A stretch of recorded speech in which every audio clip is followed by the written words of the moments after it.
వెలుగులోకి తల్లిని చంపిన యశ్వంత్ నిజ స్వరూపం బయటపడుతూ ఉంది. సంచలన విషయాలు యశ్వంత్ వదిన వెల్లడిస్తూ ఉన్నారు.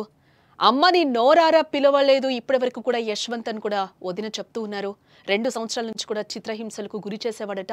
డబ్బులు ఇవ్వాలని కూడా తరచూ వేధిస్తూ ఉండేవాడు. కొడుకు ఏం చేస్తున్నాడని అడుగుతారన్న భయంతో బంధువుల ఫంక్షన్లకు కూడా లక్ష్మీదేవి వెళ్ళదు అని కూడా చెప్తూ ఉన్నారు. హైదరాబాద్ తీసుకెళ్లి ఒంటరిగా యశ్వంత్ నడి రోడ్డు మీద వదిలేసినట్లుగా కూడా చెప్తూ ఉన్నారు. నడుము విరిగిన తల్లిని కూడా పట్టించుకోలేదు ఈ నీచుడు యశ్వంత్ అనేది కూడా వదిన చెప్తూ కన్నీటి పర్యంతమవుతూ ఉన్నారు. కన్న తల్లిని అమ్మా అని నోరారా ఏనాడు పిలవలేదట.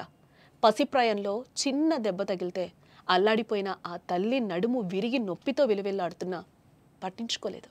హైదరాబాద్ తీసుకెళ్లి ఒంటరిగా నడి రోడ్డు మీద వదిలేశాడు.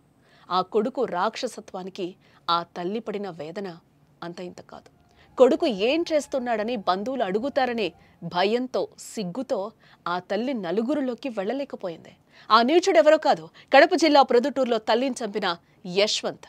అతడి నిజ స్వరూపాన్ని అతడి వదిన వరుస అయ్యే ఆమె ప్రపంచానికి చెప్తున్నారు. ఒకసారి ఆమె మాటలు మీరు కూడా వినండి.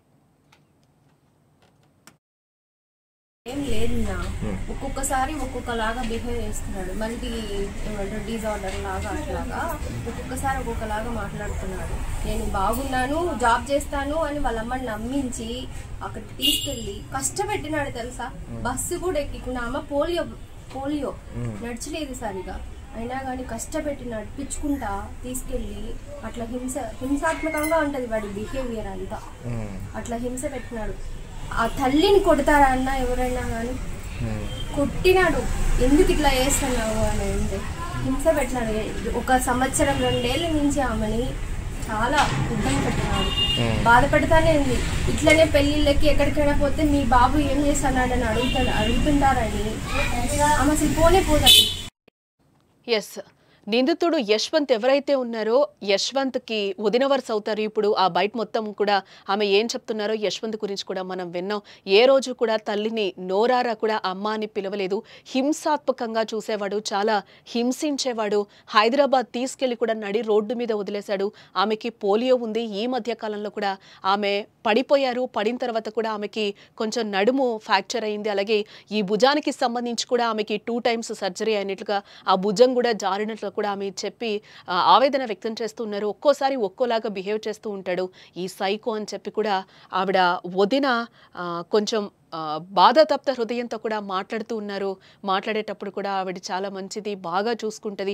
ఫుడ్ కూడా డైలీ ఆయనకి బుక్ చేసేది, డబ్బులు ప్రతిసారి అడుగుతూ ఉండేవాడు. ఆవిడ మంచం మీద పడినా కూడా తల్లిని ఏ రోజు కూడా చూసిన పాపాన పోలేదు. ఆమె అవస్థలో ఆమె పడింది. అప్పుడు కూడా ఆమె బెడ్ మీద ఉన్న సిచ్యువేషన్లో కూడా ఆమెని బాగా తిట్టేవాడు, అరిచేవాడు, గొడవ పడేవాడు. తరచుగా కూడా ఈ సైకో అని చెప్తూ ఉన్నారు. హైదరాబాద్లో ఉండి కూడా వాడు ఏమీ చెయ్యడు, 3 పూట్ల తింటాడు, సైలెంట్ గా ఉంటాడు. తల్లి ఏ రోజైతే మాట్లాడాలి, యశ్వంత్తో మాట్లాడాలి అనుకుంటే ఆ తల్లి ఆయన పర్మిషన్ తీసుకోవాలట. ఫస్ట్ ఒక మెసేజ్ చేయాలట. మెసేజ్ చేసిన తర్వాత అక్కడి నుంచి రివర్స్ మెసేజ్ కానీ కాల్ కానీ వస్తే మాట్లాడినట్టు, లేకపోతే ఎవరితో మాట్లాడట. ఫోన్ లిఫ్ట్ చేయడు, మెసేజ్కి ఆన్సర్ ఇవ్వడు. మెసేజ్కి ఆన్సర్ ఇవ్వకపోతే ఆ రోజు కాల్ చేసి మాట్లాడే సిచ్యువేషన్ కూడా ఉండదు ఆ యశ్వంత్ కని కూడా వదిన చెప్తూ ఉన్నారు.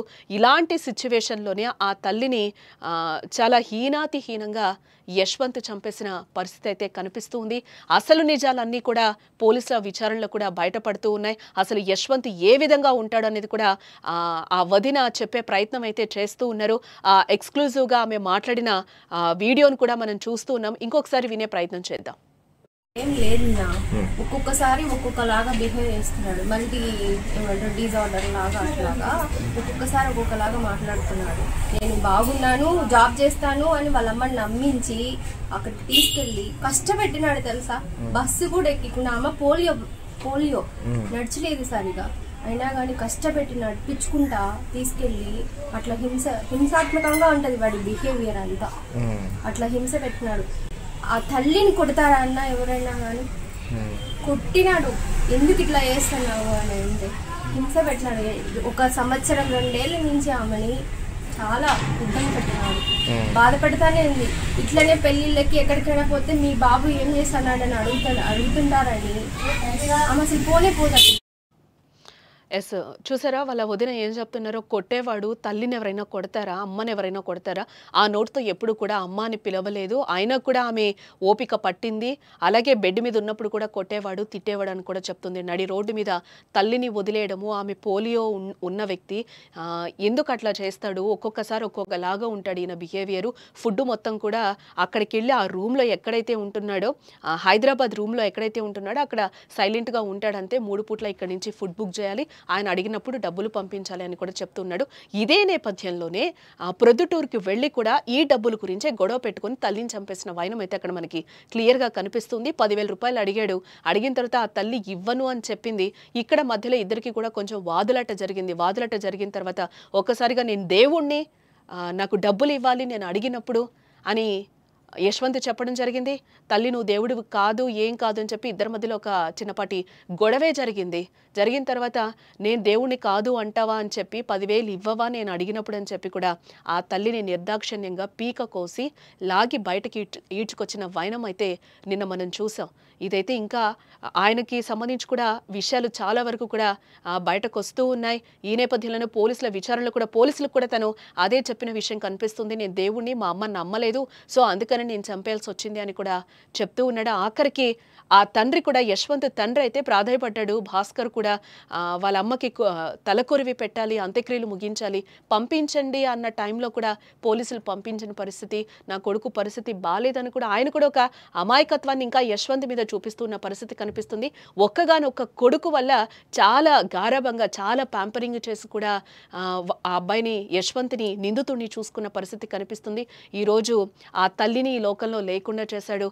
ఆఖరికి ఆమె స్కూల్ టీచర్గా పనిచేస్తున్న ఆ స్కూల్లో పిల్లలు కూడా కన్నీటి పర్యంతం అవుతున్నారు.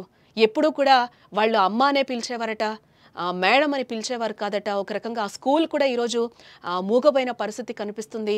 ప్రపంచం మొత్తం కూడా ఈ ఇష్యూకి సంబంధించి కూడా అందరూ నివ్వెరపోతున్న పరిస్థితి కనిపిస్తుంది. యశ్వంత్కి శిక్ష పడాలి అని కూడా అందరూ కోరుకుంటున్నారు. లక్ష్మీదేవి కూడా మాకు చదువు బాగా చెప్పింది.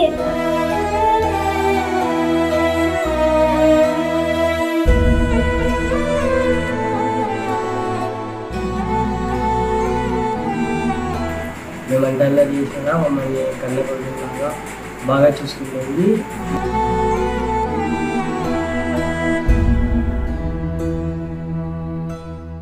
ఏం లేదన్నా, ఒక్కొక్కసారి ఒక్కొక్కలాగా బిహేవ్ చేస్తున్నాడు. మళ్ళీ ఏమంటారు డిజార్డర్ లాగా అట్లాగా ఒక్కొక్కసారి ఒక్కొక్కలాగా మాట్లాడుతున్నాడు. నేను బాగున్నాను, జాబ్ చేస్తాను అని వాళ్ళ అమ్మని నమ్మించి అక్కడికి తీసుకెళ్ళి కష్టపెట్టినాడు తెలుసా.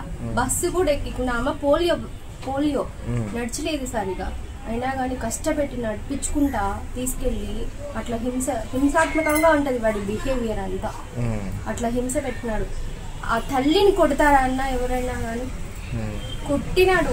ఎందుకు ఇట్లా చేస్తున్నావు అని అంటే హింస పెట్టినాడు. 1 సంవత్సరం 2 ఏళ్ళ నుంచి ఆమెని చాలా ఇబ్బంది పెట్టినాడు, బాధ పెడతానే ఉంది. ఇట్లనే పెళ్ళిళ్ళకి ఎక్కడికైనా పోతే మీ బాబు ఏం చేస్తున్నాడని అడుగుతుంటారని ఆమె అసలు పోనే పోతుంది.